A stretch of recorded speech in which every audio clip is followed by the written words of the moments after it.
বঙ্গ বিজেপিতে এবার মুখ বদলের পালা। রিপাবলিক বাংলাতে প্রথম এই খবর, ব্রেক সূত্রের খবর। রাজ্য বিজেপির একদম বাংলার বলা যেতে পারে নতুন ক্যাপ্টেন হতে চলেছেন শ্রমিক ভট্টাচার্য, আর বৃহস্পতিবারই নতুন রাজ্য সভাপতির নাম ঘোষণা হতে চলেছে।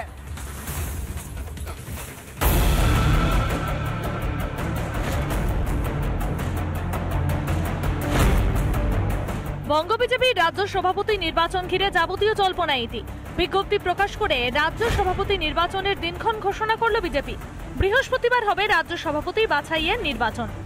এই খবর মঙ্গলবার প্রথম ব্রেক করি আমরাই।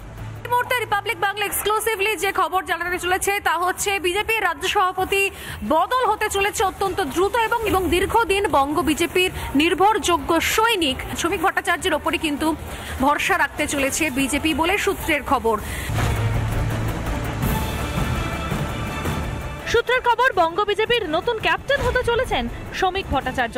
আসানসোল দক্ষিণের বিজেপি বিধায়ক অগ্নিমিত্রা পল কিংবা পুরুলিয়ার সাংসদ জ্যোতির্ময় সিং মাহাতোকে পিছনে ফেলে দৌড়ে অনেকটাই এগিয়ে রাজ্যসভার এই সাংসদ। নতুন রাজ্য সভাপতি হিসেবে অনেক বাকি নামগুলোকে দৌড়ে পিছনে ফেলে অনেকটাই এগিয়ে এসেছেন শ্রমিক ভট্টাচার্য, এবং অনেক মহল থেকে বলা হচ্ছে যে শ্রমিক ভট্টাচার্যের নাম ঘোষণা নাকি শুধুমাত্র সময়ের অপেক্ষা, কারণ প্রসেস আমি যেরকম বললাম অলরেডি শুরু হয়ে গিয়েছে। যে খবর আমরা পাচ্ছি ৩রা জুলাই ইতিমধ্যে সায়েন্স সিটি অডিটোরিয়ামে সেখানে মঞ্চ বাঁধার কাজ শুরু হয়ে গিয়েছে। ২৬শে রাজ্যে বিধানসভা ভোট। শাসক দল তৃণমূলকে জোর টেক্কা দিতে বুথে বুথে সংগঠনকে আরও মজবুত করাই লক্ষ্য বঙ্গ বিজেপির। ২০২৪ সালে লোকসভা ভোটে দ্বিতীয়বারের জন্য সুকান্ত মজুমদার জয়ী হয়ে কেন্দ্রে মন্ত্রিত্ব পেয়েছেন ১ বছর আগে। তখন থেকেই বঙ্গ বিজেপিতে আলোচনা শুরু হয়ে গিয়েছিল সভাপতি পদে সুকান্তের মেয়াদ নিয়ে। সোমবার সন্ধ্যায় নয়াদিল্লিতে বিজেপির সর্বভারতীয় সভাপতি জেপি নাড্ডার বাসভবনে শ্রমিক ভট্টাচার্যের আমন্ত্রণ পাওয়াতেই বার্তা স্পষ্ট হয়ে গিয়েছে বলে সূত্রের খবর। ২রা জুলাই সভাপতি নির্বাচনের জন্য মনোনয়ন পেশ। বঙ্গ বিজেপির নির্বাচনী আধিকারিক তথা পটনা সাহিবের সাংসদ রবি শঙ্কর প্রসাদ কলকাতায় এসে রাজ্য সভাপতি পদপ্রার্থীর মনোনয়নপত্র গ্রহণ করবেন এবং নির্বাচন প্রক্রিয়া সম্পন্ন করবেন। স্বর্ণালী সরকারের রিপোর্ট, রিপাবলিক বাংলা। প্রকাশ্য রাস্তায় ফেলে বেধড়ক পেটানো হচ্ছে প্রবীণ বাম নেতাকে।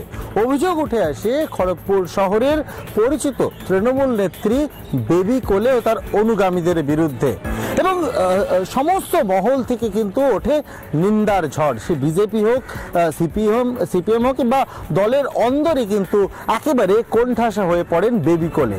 আর এই ঘটনার পর থেকে রীতিমতো বেপাত্তা বেবি কোলে। আমরা এই মুহূর্তে দাঁড়িয়ে রয়েছি খড়গপুর শহরের 10 নম্বর ওয়ার্ডে বেবি কোলের ঠিক পার্টি অফিসের সামনে। বেবি কোলের পার্টি অফিস, এবং যেখানে খুব পরিষ্কারভাবে দেখা যাচ্ছে যে Kharagpur town INTTUC office, ward number 10। Baby কোলের কোলে কিন্তু শোকজ করা হয়েছে এবং দলের তরফ থেকেও কিন্তু এফআইআর রুজু করা হয়েছে, পুলিশের কাছে অভিযোগ জানানো হয়েছে।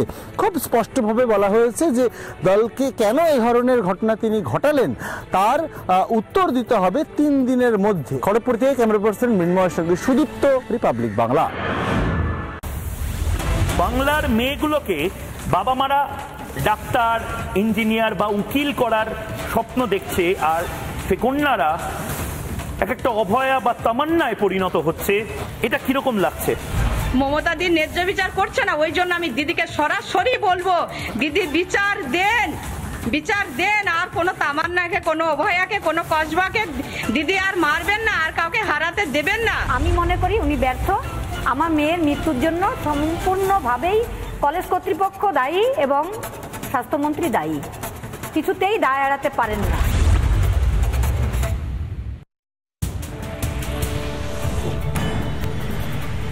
কসবার ল কলেজে কলকাতা বিশ্ববিদ্যালয়ের fact finding team vice principal Nayna চট্টোপাধ্যায়কে এই মুহূর্তে জিজ্ঞাসাবাদ চলছে। একটি রিপোর্টও তৈরি করা হবে। 5 সদস্যের টিম এই মুহূর্তে এসে পৌঁছেছে কসবার ল কলেজ। একদম গেটের একদম খানিকটা ভিতরেই হচ্ছে, মেন একেবারে ভিতরে তারা পৌঁছতে পারেননি, একেবারে ঘেরা রয়েছে। ঠিক সেই জায়গা থেকে এই মুহূর্তে জিজ্ঞাসাবাদ চলছে। ফিরছে এই সমস্ত খবর নিয়ে একটা ছোট্ট বিরতির পর। সঙ্গে থাকুন, দেখতে থাকুন রিপাবলিক বাংলা।